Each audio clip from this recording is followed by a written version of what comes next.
One fateful day, a call shattered my world. My husband had been in an accident.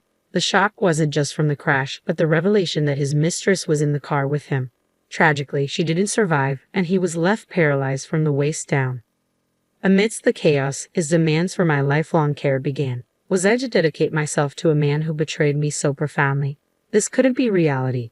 I vowed to show him the depth of my resolve. My name is Mandy, aged 32. I reside with my husband, Ray, and our nearly 5-year-old daughter, Lily. Though I had paused my career for motherhood, I returned to work when Lily began daycare. Juggling work and parenthood fills my days, yet I find fulfillment, all thanks to Ray. My husband, Ray, epitomizes dedication both in his work and in nurturing our daughter, Lily. As the cornerstone of our family, he consistently strives to excel in his roles as husband, father, and provider. Our evenings follow a cherished ritual, dinner together, followed by Lily's animated tales of her day at daycare, eagerly shared with Ray.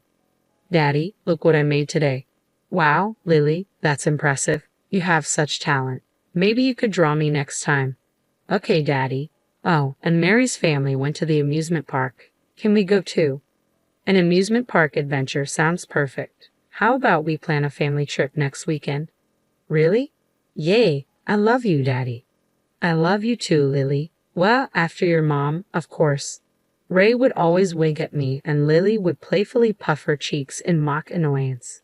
These ordinary moments with my family are the treasures I hold most dear. But when did Ray start to change? His late nights at work and early departures on days off became a troubling pattern. Initially, I brushed it off as coincidence, but as the odd behavior persisted, I couldn't ignore my growing concern. So, I decided it was time to confront him. "Ray, you've been coming home late quite often lately. Is everything okay at work?" "Ha! Oh yeah, I've got some new projects and stuff." "I see, but you also leave early in the morning on your days off, and you never tell me where you're going."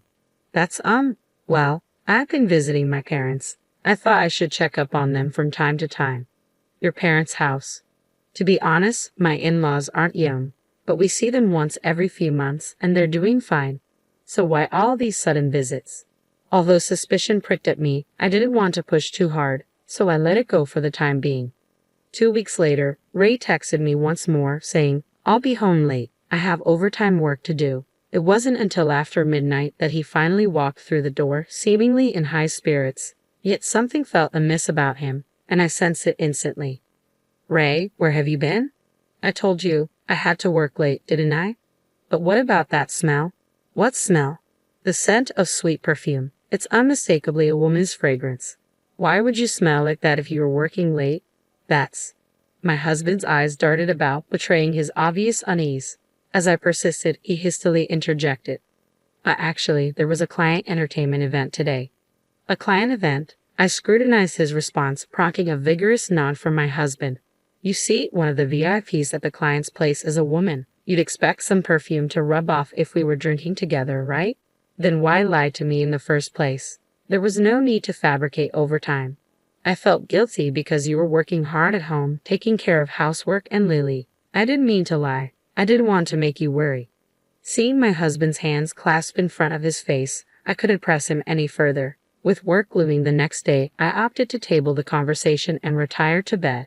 Yet from that moment on, every late return was accompanied by the lingering scent of that perfume. Each inquiry yielded the same response. Another client event, nothing more. Unbeknownst to him, my suspicions only deepened. Then, one day, a palpable sense of unease compelled me to leave Lily with my parents and meet my younger sister. As we settled in at a cafe, I broached the subject of my husband's behavior. "Ray has been coming home late a lot recently." "So he always has the scent of a woman's perfume, huh?" "Yeah, he's definitely cheating." "Really?" My sister's sullen nod solidified my suspicion. Though I had harbored doubts, hearing it confirmed by someone else lent weight to my fears. So Ray is really cheating on me. Firstly, it's odd to have client events with the same client so frequently. And besides, he must have been close enough for the perfume to linger, right? "I suppose. I understand it's challenging with Lily and everything, but I think you need to have a serious conversation with Ray." "Yeah." Just then, my sister's voice took on a disturbing edge. Hey, look there." What's going on? Speak of the devil. Look over there. Isn't that your husband? Following her pointed finger, I spotted Ray. Beside him, a younger woman than me clung tightly to his arm. The sight left me speechless, the cruelty of it all overwhelming. Disregarding my shock, my sister wasted no time and began snapping pictures with her smartphone. Wait, what are you doing? Why are you just standing there, sis? We need evidence. But, no excuses. Quickly, I'll take photos. You start recording a video. Urged on by my sister, I fumbled to activate the camera app on my smartphone. Ray and the woman intertwined, sharing multiple kisses before they climbed into Ray's car together. With trembling hands, I captured every damning moment. I halted the recording as their car vanished into the distance. Here I sat, Ray's wife, clutching evidence of his betrayal. The tears streamed down my cheeks, forgotten in the midst of our surroundings at the cafe. My sister remained silent for a beat before she seized my hand, her grip firm as she spoke. Sis, I know it's tough, but you really need to confront Ray. I understand, but this is about Lily too. Can we stand by and allow such a deceitful and unfaithful man to remain her father? For Lily's sake. At her words, reality crashed back in. That's right, the only one who can protect Lily is me.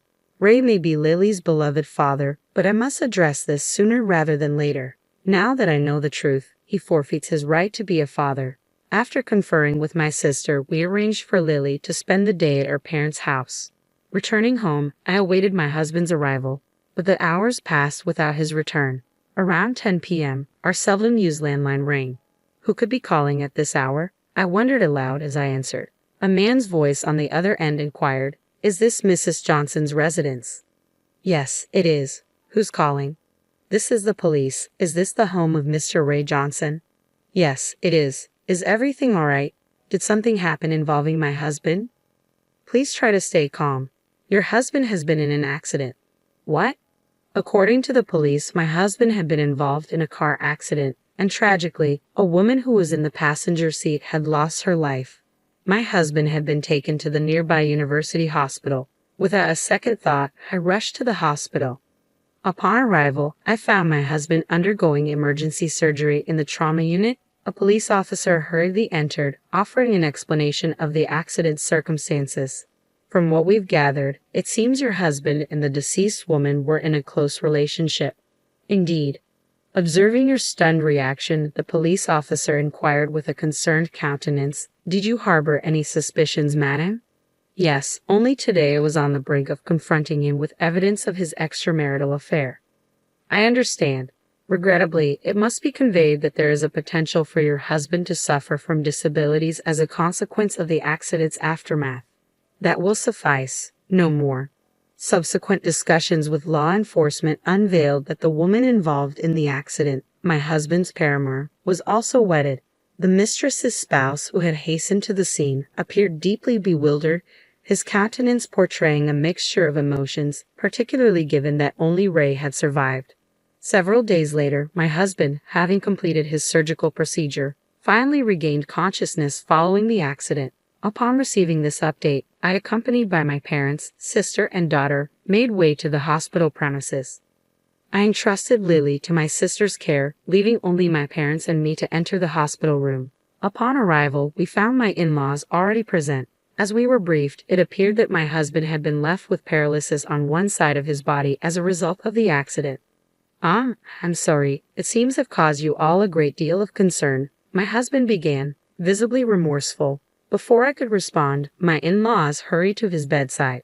Why apologize? The fact that you're still with us is what matters most. It's a blessing to be alive, my father-in-law reassured him. Absolutely, Ray. You're a good man, and that's why you're here today, my mother-in-law chimed in. Mom, Dad, thank you. I'm just grateful to be alive, my husband expressed, his voice filled with gratitude. My husband and in-laws seemed to be brushing aside the affair as if it never happened. My worry morphed into anger, and I finally found my voice. Sorry to interrupt your celebration, but Ray, will you divorce me? What? I have these divorce papers. Can you please sign them? Divorce? Where is this coming from all of a sudden? All of a sudden, you had an accident with your mistress. What are you even saying? No, you've misunderstood. The woman in the car with me was just a business associate, not a mistress. My husband's desperate attempts to lie only fueled my frustration. Did he truly believe he could keep it hidden from me? Are you going to pretend now? I know you cheated, Ray. No, I swear I didn't cheat. You were with your mistress at a cafe on the day of the accident, weren't you? I saw you both leave together. No, it's not. Don't try to make excuses. I momentarily forgot our surroundings in the hospital room and raised my voice. You even sacrificed time with Lily to be with your mistress. What were you thinking? My mother-in-law interrupted me with a disapproving frown. Oh, Mandy, why are you so upset? If Ray cheated, it's probably because you did something wrong. Mother-in-law, what are you saying? Ray just woke up, didn't he? And you heard it from the doctor, didn't you? Ray has ended up with hemiplegia due to the aftermath. What does that have to do with our divorce? He needs dedicated care now. Instead of talking about divorce, you should be focusing on learning how to care for him immediately. That's right, my husband echoed his mother. You'll be taking care of me from now on as my wife. That's when it hit me. Any lingering sympathy I harbored for my husband vanished in an instant. Initially, I felt genuine pity for him after the accident, despite his infidelity. But now, I couldn't care less. There was not a shred of remorse in either of them for what they put me through. All they cared about was themselves. Suppressing my fury, I turned to my mother-in-law. Are you serious? Who in their right mind would want to take care of a cheating fool? A fool? Mandy, how dare you insult my Ray? Well, it's the truth, isn't it? He cheated and caused the accident. Isn't everything your son's fault? But even if the accident was his fault, cheating doesn't excuse his actions. So, if I made a mistake, does that give him the right to cheat? I've been juggling work, childcare, and household duties to support our family. You blame me and still defend your cheating son. Well, my unusually assertive tone caused my mother-in-law's voice to gradually soften. Unable to remain silent, my husband interjected angrily. How dare you speak to my mom like that? Perhaps thinking his status as a patient gave him an edge, my husband shot me a defiant glare. I stepped closer, my gaze piercing, and he muttered, "What the?" in a startled tone. Enough with the act. Who do you think is to blame for the predicament we're in? Well, you see, we're in this mess because you shattered our family with your affair, right?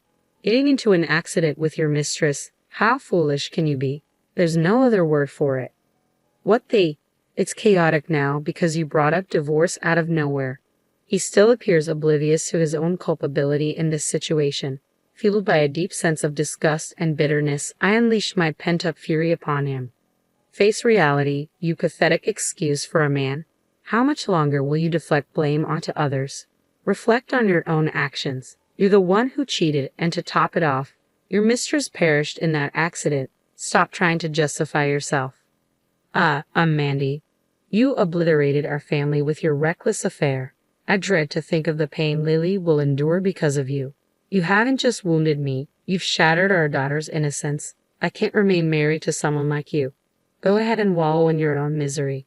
As I turned to leave, Ray was rendered speechless, his complexion drained of color. Taking a moment to compose myself, I heard the hospital room door creak open, and in walked our daughter. Lily, how did? I'm sorry, sis. I only looked away for a second. My younger sister entered behind Lily, offering an apologetic bow. Ray seized the chance to address our daughter. Lily, you wouldn't want, right? Daddy, what do you mean? You don't want Mommy and Daddy to be apart, do you? Ray was left speechless by Lily's response. What? But if Mommy's here, you're okay? Because Mommy looks sad when she's with Daddy. It's because Daddy's doing something that Mommy hates, right? Well, you see, I hate it when Daddy makes Mommy sad. I don't need a daddy. I'm fine with just Mommy. Ray seemed taken aback by Lily's words. With nothing more to say, he sank onto the bed, his shoulders sagging.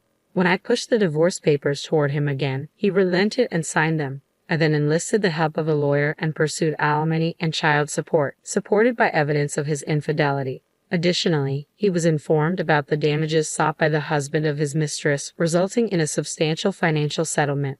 His affair with a subordinate at work came to light, resulting in his termination. This isn't just about infidelity, it's a consequence of his actions that led to a tragic loss of life. It's a form of poetic justice. The financial repercussions hit Ray hard, draining his savings and forcing him to downsize to a modest apartment with his in-laws after selling their house. I heard that his in-laws are now caring for their son, who is confined to a wheelchair. As for me, I've chosen to stay at my parents' home for the time being with Lily. Once we're settled, I intend to live independently with Lily again. However, we believed it would be beneficial for Lily's well-being to spend some time surrounded by family. On our way to daycare, I broached the topic that had been weighing on my mind. "Hey Lily, are you truly okay?" "Ha! What do you mean? With Daddy not being here, is it okay with just Mommy and you?" In response, Lily beamed and replied enthusiastically, "I love Mommy the most. I don't like anyone who makes Mommy sad." "I understand. Mommy loves Lily very much." Lily enveloped me in a tight hug, and I held her close, feeling a renewed determination to protect her for as long as I live.